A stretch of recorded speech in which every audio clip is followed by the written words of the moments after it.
So that was a thing. Okay. This is a movie that is very hard to talk about. And not necessarily for the reasons you think. Let me start by saying, I'm going to put the spoiler warning thing up kind of right away, even though there are no real spoilers to this movie. This isn't a movie with a big plot twist or a big reveal as to what's going on or anything like that. So there's nothing really to spoil necessarily. The spoiler warning kind of goes up because this is one of those movies which you kind of need to experience, even though, again, nothing is really that happens that you can't kind of necessarily guess or whatever. But it's one of those things where part of the thrill of it is going and watching the movie and kind of watching it progress, okay? So in that vein, I feel like I need to put the spoiler warning thing out there, just to kind of cover bases. The other thing is that just by this film's nature, and if you've seen the trailers and the commercials and everything, you kind of get it. It's a hard movie to talk about because it's just a hard movie to talk about. It's not a traditional kind of movie. It's not told in the traditional kind of way. It doesn't have kind of a traditional arc and whatnot, though it does have a very, very good arc. So what I'm going to say just out front is it's a good movie, very different. So be aware of that. If you're not good with kind of weird shit, this probably isn't going to be the film for you. But if you like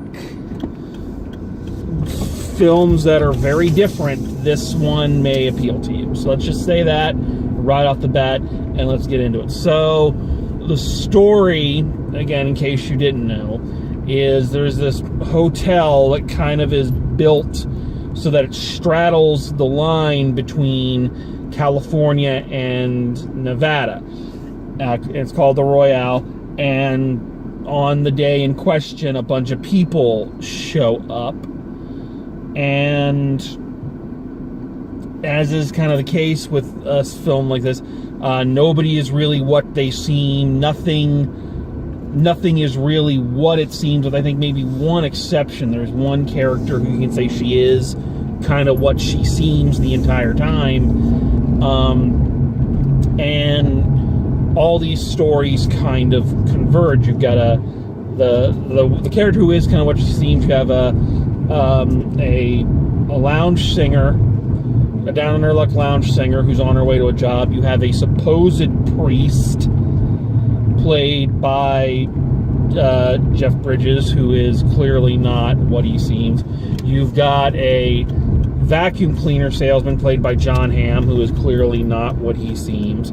You have a hippie character who is very rude and everything, who comes in, played by Dakota Williams, I think her name is. It's the chick from 50 Shades of Grey. I think it's Dakota Williams is her name.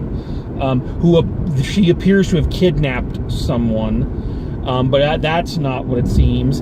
And you have the hotel clerk who seems very meek and very quiet, but he's not what he seems.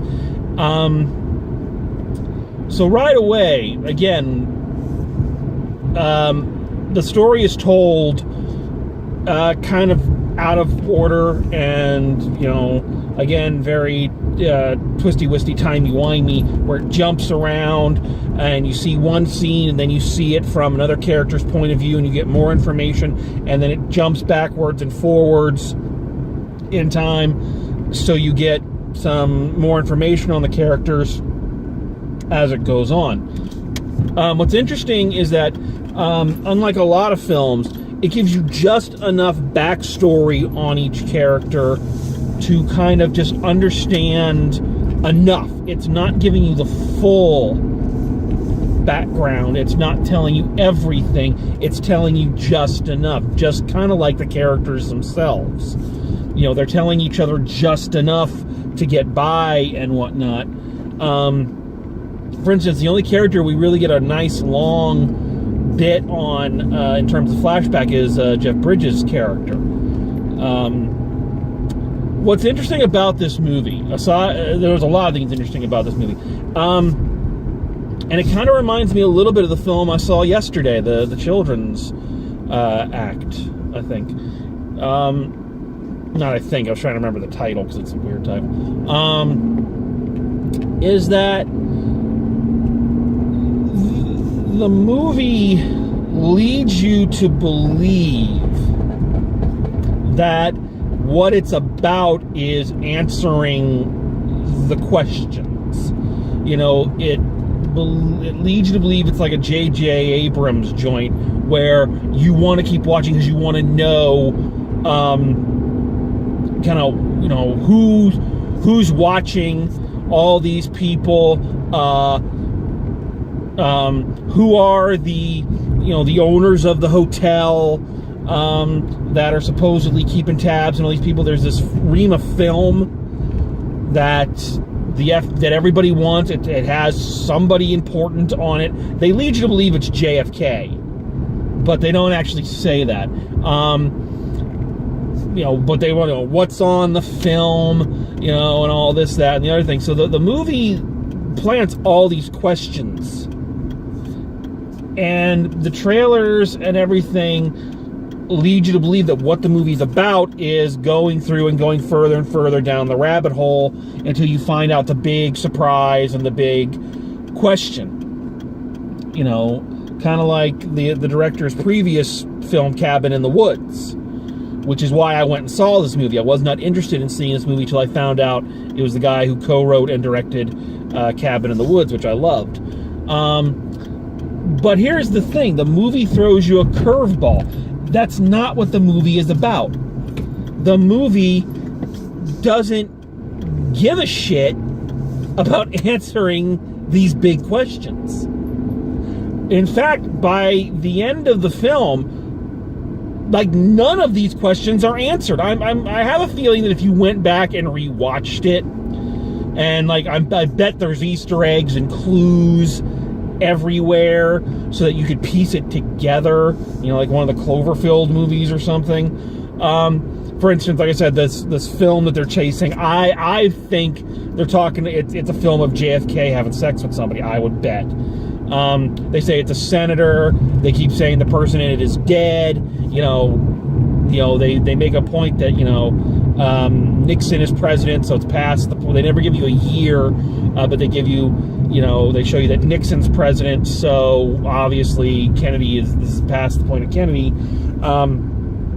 Anyway, the movie doesn't answer any of those questions. It has no interest in answering those questions. It just puts the questions out there. What the movie is more about is taking these people with really fucked up lives and really fucked up secrets and really, you know, fucked up mindsets and just throwing them in a really fucked up location and watching the reactions and watching where the alliances form, where the mistrust is laid, you know, how far will one person mistrust another, how far will they trust another, you know, how will they combine in the face of a common enemy, you know, that kind of thing. You know, who's the bad guy, who's a good guy, who can, you know, that's more what the film is interested in, is watching these characters and their situations bounce off these other characters and situations. The mysteries and everything are just kind of there to add fuel to the fire, which I find really, in any other movie, I'd find that frustrating, that we don't know, we don't get answers, we don't, you know, this. But with this movie, I don't find that frustrating because the characters and everything and the different situations are interesting enough and well played enough that, you know, that's what you're interested in. That's what you're watching. Okay? So let's talk about that. So big ups to, Jeff Bridges is Jeff fucking Bridges. All right. If you don't know he's a brilliant actor by this point, from a family of brilliant actors, then you haven't been paying attention. Okay. So, he's phenomenal in this. And he and the singer, whose name, she's only done like 6 things, so I don't know her name, and I apologize for that. I'm just going to call her Miss Sweet, because that's her character's name in the film. It's something Sweet. I don't remember the first name, but I remember the name Miss Sweet. So I apologize for not knowing her name. I tried looking it up. But the two of them are kind of the two characters who bond the most and have the most going on. And Jeff Bridges' character is the one that kind of has more of a character arc. So they are just really good together and really good in this, and they supply that grounding that you need for a film like this. Then 50 Shades there. I'll be honest, her part could have been played by anybody. She really didn't make much of an impression. She didn't have to do much, so I don't know how good of an actor she is. The girl she seems to have kidnapped, again, I'm not going to get into kind of what the real story is her sister. It's like a younger girl. And that young lady, I don't know her name either, that young lady sells creepy like nobody's fucking business. All right, like, she is, she's off center, boy, which is one of the themes of the film. Anyway, so that young lady is very good. I gotta give big ups. I think the VIP of the film is definitely Chris Hemsworth. It's kind of interesting, because I find myself thinking about things like this. With the Marvel films and the original cast of the Marvel films starting to kind of wind down, and we're not sure, if Chris Evans or Chris Hemsworth or Tony, or Robert Downey Jr., how many of them are going to stick around and do more of these, or just going to do cameos or whatever. But I find myself starting to kind of ask the question of, okay, now that these big, iconic, star-making films are behind them, what are they, who is going to emerge from this group as kind of the survivor? Are they going to be typecast in these roles for the rest of their lives and not be able to do much more? Or are they, can they break out? And I have to say, from what I have seen, they're all good. And I saw, Chris Evans was very good in that Gifted movie last year. But Chris Hemsworth, I gotta say, I think he is maybe the best actor out of them, or one of the best actors. You wouldn't know it from watching Thor, because he's very muscular, just doing the Thor thing. But, no matter what you think about it, I thought he was really funny in that Ghostbusters remake. So he has comedy chops. And in this movie, he's playing like a Charles Manson type character. And that's who I thought he was at first, till I realized that, that wasn't what they were doing. But he's very much in that vein. And he's fucking creepy as hell. Scary good, because he's scary. And if you never thought you could be scared of Chris Hemsworth, who just looks like the biggest fucking teddy bear, out there, man, he does an amazing job. So I really, that's the performance that I think stands out in this, is him. I think he sold it, and it was like, fuck, dude, yeah. I also gotta we gotta talk a little bit about the director. And again, his name escapes me. Because again, he hasn't directed much. A couple episodes of The Good Place. What he's primarily known for is Cabin in the Woods, and now he's going to be known for this. And what I think this guy's style is going to be is first of all, he has a great eye for these really fucked up tales. You know, really off-center kind of, you know, keeping the audience off balance kind of stories. You know, and he's good at that. But what he's really good at, and what really works in this film, is that the film starts off, everybody's just a little too...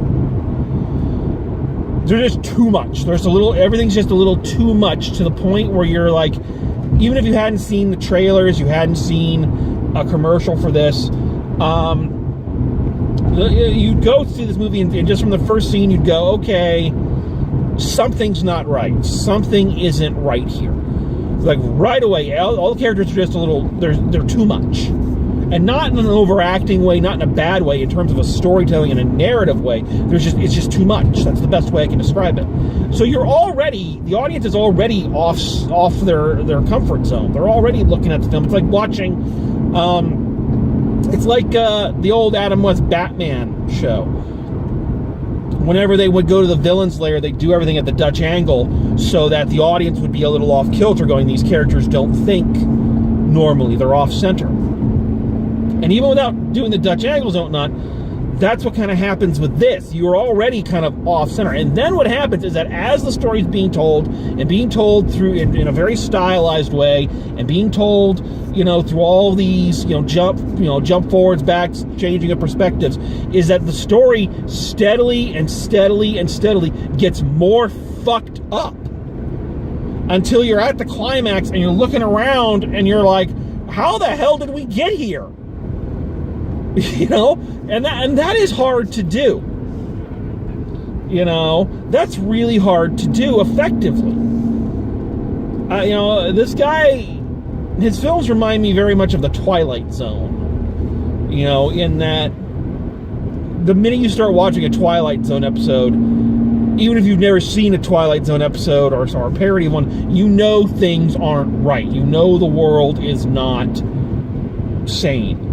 And he sells that really good and escalates it very gradually, again, to the point you're just like, whoa, shit, you know? This is another one of those films where I want to watch it again, which is good, rewatch value on something like this, because the problem with a lot of thrillers or things like that is you go see them, and then once you know the secrets, you know, it's like, okay, how am I going to watch it again? But this is one, I think it's entertaining enough I want to watch again. But I want to watch it again because I want to just see how the story's told a little bit closer.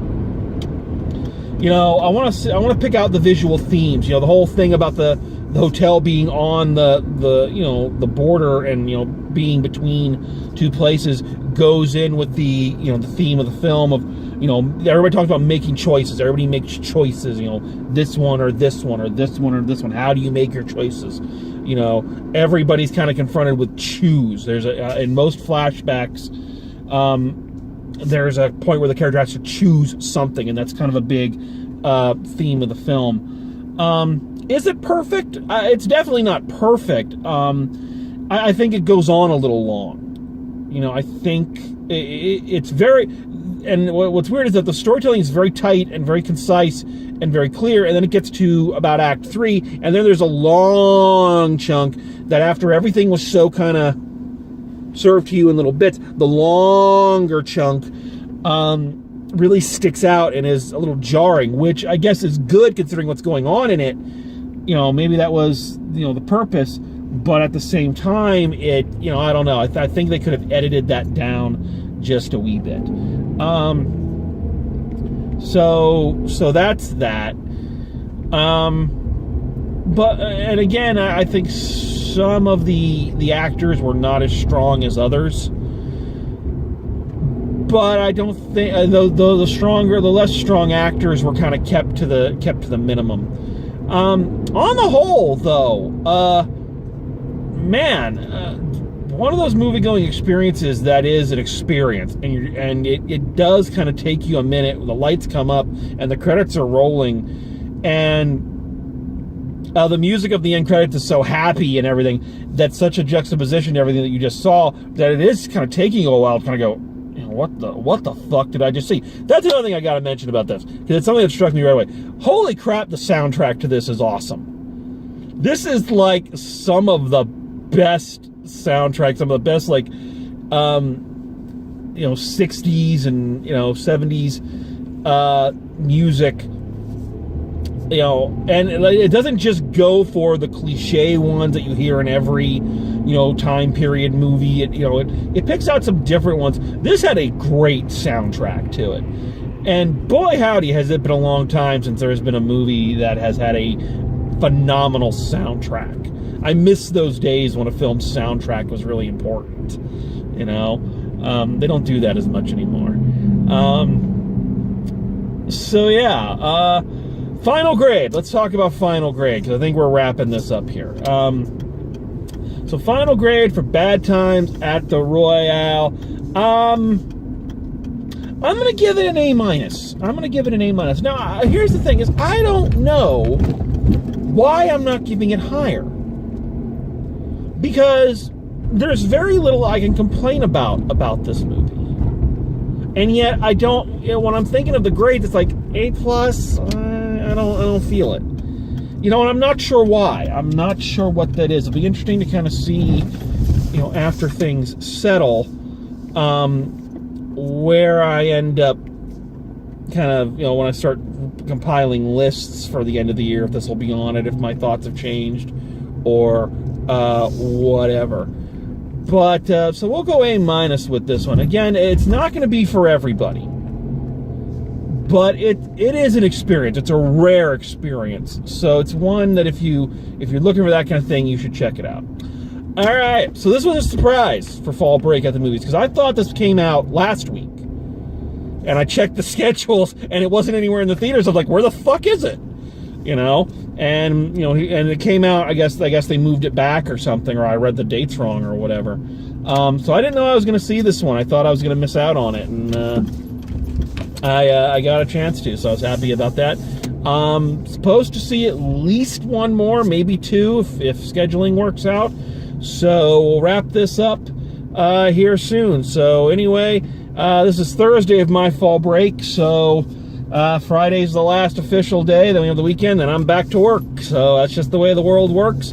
But I hope if you've been on fall break, you've had a good one, or if at the very least you've had a good week. And as always, drive safe, and I will see you at the movies.